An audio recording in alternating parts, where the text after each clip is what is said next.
हरे कृष्ण राधे राधे আমি জগন্নাথ পুষ্পা আপনাদের সামনে নতুন একটি ব্লগ নিয়ে আবার আসলাম। তো দ্বাদশী আমি ভিডিও ঠিক মতো দিতে পারিনি, একাদশী ভিডিওটা, এর জন্য আপনাদের ক্ষমা চাইছি। তো আশা করি জগন্নাথের কৃপায় সবাই ভালো আছেন, সবাই ভজন খুশি আছেন। তো সবাই ভালো থাকুন, সুস্থ থাকুন, আমিও আপনাদের কৃপায় আশীর্বাদে ভালো আছি। তো গোপাল দর্শন হয়নি, আমি সকালে সেবা পূজা করেছি, ছেলে স্কুলে চলে যাবে। তো দুপুরবেলা রান্নাটা, ভোগ রান্নাটা আমি এখন করব, কারণ দুপুরে আবার বলছি ভাবছি যে আলাগ হয়ে একটু দই চিরা এগুলো দিয়ে একটু দুপুরবেলা ভোগ লাগাবো।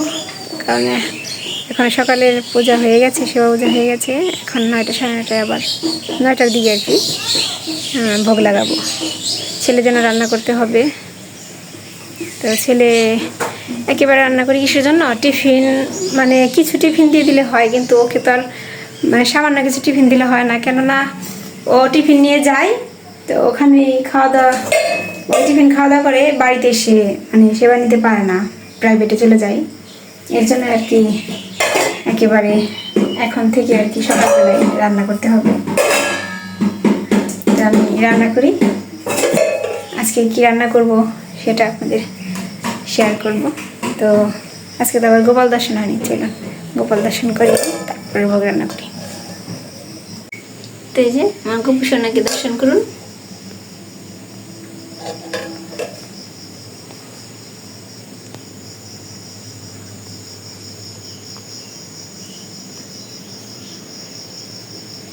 তো এখন ভোগ রান্না করব।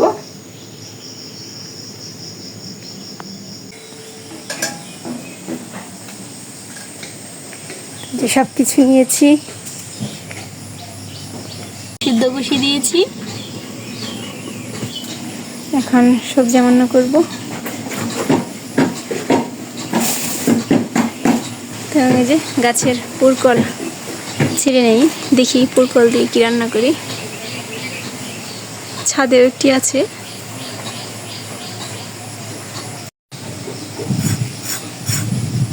তো পটলগুলো দিয়ে যে ফেলি,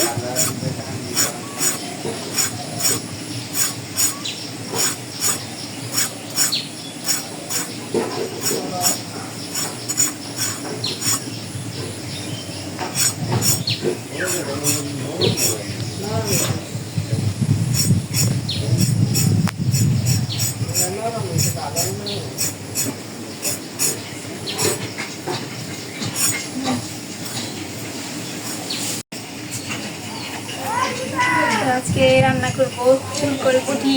আমাদের এখানে বটি শব্দটা প্রচলিত বেশি।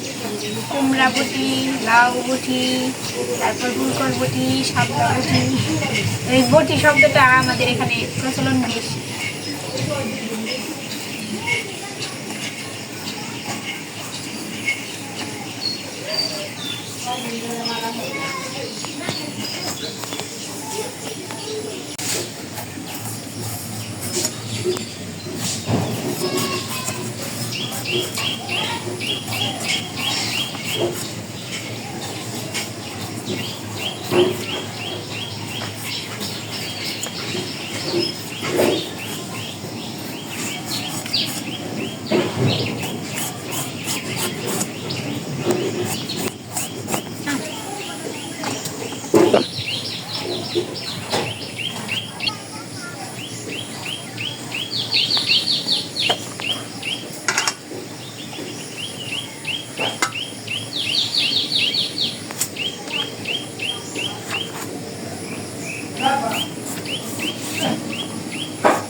আলু সিদ্ধ হয়ে গেছে, অন্ন বসিয়ে দিয়েছি।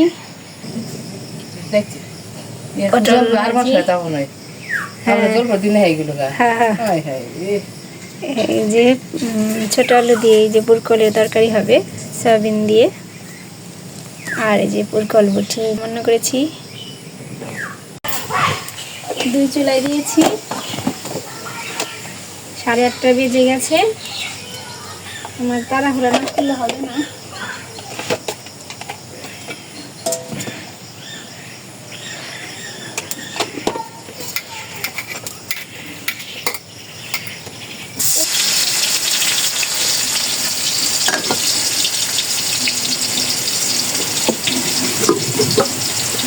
ভোগ লাগাবো।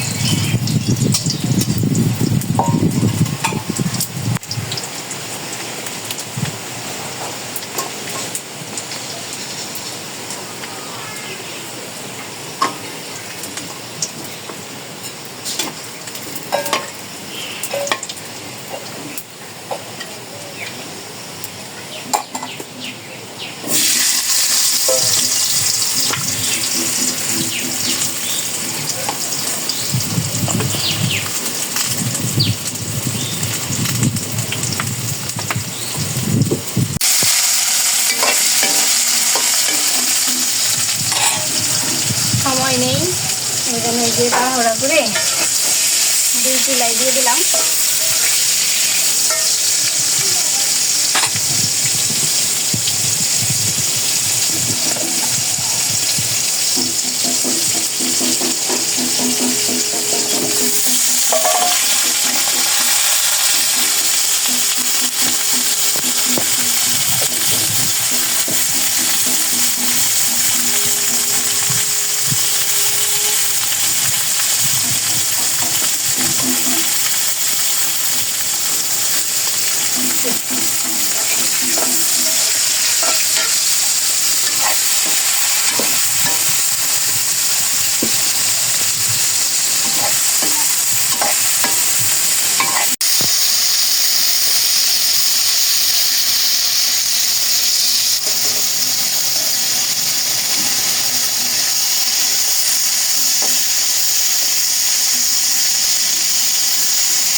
এই যে কোরগোল বুড়িটা আমি দেখাতে পারিনি, তাড়াহুড়া তো নামিয়ে ভোগটা লাগাবো, তারপর আবার ছেলে সেবা নেবে, তারপর স্কুলে যাবে, তাই আমি অন্যদিন দেখাবো।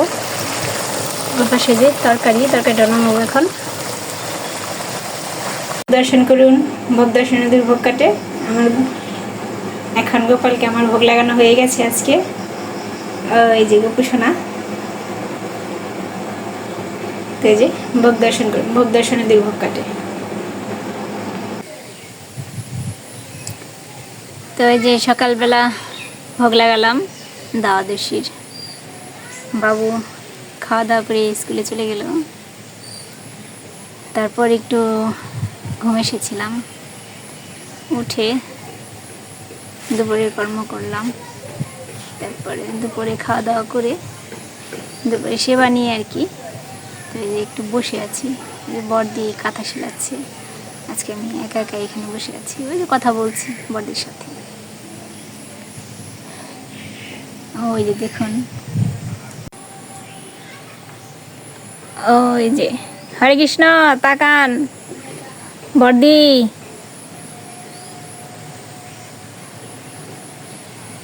ওই যে বড়দি বসে আছে কাঁথা সেলাই করছে।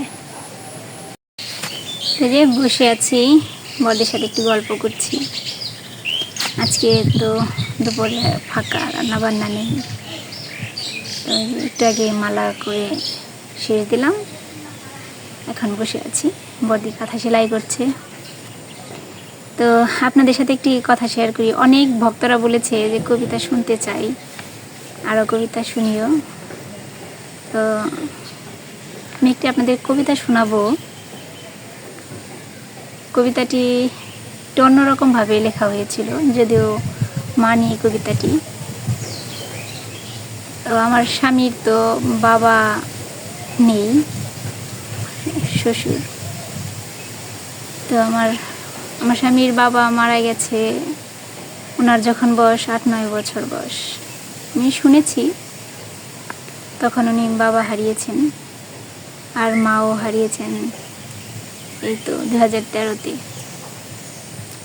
জানুয়ারিতে। তো আমার ছেলের 4 বছর বয়স তখন। তো এখন ওনার বাবা মা কেউ নেই। তো একদিন ওনার সাথে কথা বলছিলাম, হঠাৎ করে উনি ওনার মার কথা মনে করে কেঁদে উঠেছিল। আর সবচেয়ে আজব কি জানেন, আমার শাশুড়ি মায়ের 21 বছর পর সন্তান হয়েছিল আমার স্বামী। এখনকার যুগে কিন্তু এরকম শোনা যায় না। 21 বছর পরে উনি আমার স্বামীকে কুলে নিয়েছিলেন। তো একদিন ওনার সাথে কথা বলছিলাম। উনি অনেক আদরের ছিল মায়ের কাছে অনেক। যখন আমার ছেলে হয় তখন আমার শাশুড়ি 7 দিনের যে ষষ্ঠী করা হয় 7 দিনে, তো ওই দিন আমার শাশুড়ি বলেছিল আমার মরা গাছে পোয়া ধরেছে, কুশি ধরেছে, তো সবাই আশীর্বাদ করবেন আমি যেন এই নাতি রেখে আমি চলে যেতে পারি, আর ওর দীর্ঘায়ু কামনা করবেন। উনি অনেক কেঁদেছিল। উনি ভাবতেও পারেননি যে ওনার সন্তান হবে, সেই সন্তানের ঘরে আবার প্রদীপ, বংশের প্রদীপ দেখতে পাবে। তো আপনাদের সাথে অনেক কথা শেয়ার করি, এর জন্য করছি, কেননা ওই কবিতাটি নিয়ে অনেক কিছু, তো এর জন্য। তো একদিন ওনার সাথে কথা বলছি, উনি কান্না করছে। তো কথা শেষে মায়ের কথা বলছি, মায়ের কথা মনে পড়েছে, অনেক কষ্ট লাগছে। তখন ফোনটি রেখে ওনার হয়ে ওনার মাকে বলা একটি কবিতা আমি লিখেছিলাম। তো এই কবিতাটি আপনাদের শোনাই। অনেক ভক্তরা শুনতে চেয়েছি বিধায় আমি শোনাচ্ছি। যদি ভালো না লাগে বা যদি ভুল হয়, আমি এর জন্যই আপনাদের আগেই আমি ক্ষমা চেয়ে নিচ্ছি। ভুল হলে অবশ্যই কমেন্ট করবেন। তো আমি ওই মুহূর্তেই একটি কবিতা লিখেছিলাম, অনেক কষ্ট থেকে। উনি বলেছিল, উনি যা যা বলেছিল তাই নিয়ে একটি কবিতা লিখেছিলাম। উনি বলেছিল তুমি মা এখন নেই, তারপর বালিশ চাপা দিয়ে কান্না করে শুয়ে শুয়ে মায়ের কথা ভেবে। কেউ এখন ওনার কিছু নেই, কেউ ওনাকে খোঁজখবর নেয় না, সুখেও খোঁজখবর নেয় না, সুখের সময় ডাকে না, দুঃখেও খোঁজখবর নেয় না। তো এই মিলিয়ে আর উনি একটু সরল সোজা ছিল, সহজ সরল। এর জন্যই ঠকে ঠকে আজকে নিঃস্ব হয়ে গেছে। তো ওনার ভালোবাসা ওনার মায়ের প্রতি ওইভাবে একটি কবিতা লিখেছিলাম। তো ওই কবিতাটি আপনাদের সাথে শেয়ার করি। কবিতাটির নাম মাগো তোমায় মনে পড়ে। মাগো তোমায় মনে পড়ে, তুমি কোথাও নেই, দূর আকাশের তারা তুমি, ভাবছি তোমাকেই।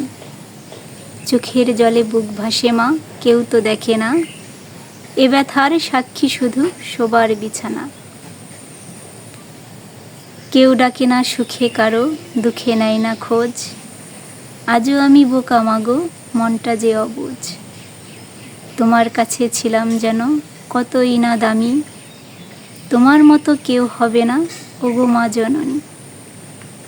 তো কবিতাটি কেমন লাগলো, যদি ভুল হয় অবশ্যই একটু বলবেন। আমি ওনার পক্ষ থেকে মায়ের প্রতি ভালোবাসা জানিয়ে এই কবিতাটি লিখেছিলাম। তখন খুব খারাপ লেগেছিল যে মা ছাড়া, যার নেই সে জানে যে বাবা মা ছাড়া পৃথিবীটা কতটা অসহায়, কতটা শূন্য। কারণ বাবা মার মতো কেউ ভালোবাসবে না। নিঃস্বার্থ ভালোবাসা একমাত্র বাবা মার কাছেই পাওয়া যায়। মেয়েদের আরেকটা নিঃস্বার্থ ভালোবাসা তার স্বামী, তারপর সবচেয়ে ভালোবাসার মানুষ গৌর গোবিন্দ। তো সে ছাড়া আমি যতটুকু কথা বললাম, জাগতিক কথা বললাম, পারমার্থিক ভালোবাসা তো গোবিন্দ নিয়েই হয়। তো ভিডিওটা আজকে এই পর্যন্তই। সবাই ভালো থাকবেন, সুস্থ থাকবেন, আমার পাশে থাকবেন। আপনাদের অনেক অনুরোধ করি আমার চ্যানেলটি সাবস্ক্রাইব করবেন। যারা আমার চ্যানেলটি সাবস্ক্রাইব করেছেন তাদের অসংখ্য অসংখ্য ধন্যবাদ। আর যারা করেনি তারা একটু আমার প্রতি একটু সহানুভূতি জানিয়ে একটু আমার চ্যানেলটি সাবস্ক্রাইব করবেন আর পাশে থাকবেন। তো সবাই ভালো থাকবেন, নিজের প্রতি খেয়াল নেবেন সবাই। তো সবাই ভালো থাকবেন। হরে কৃষ্ণ।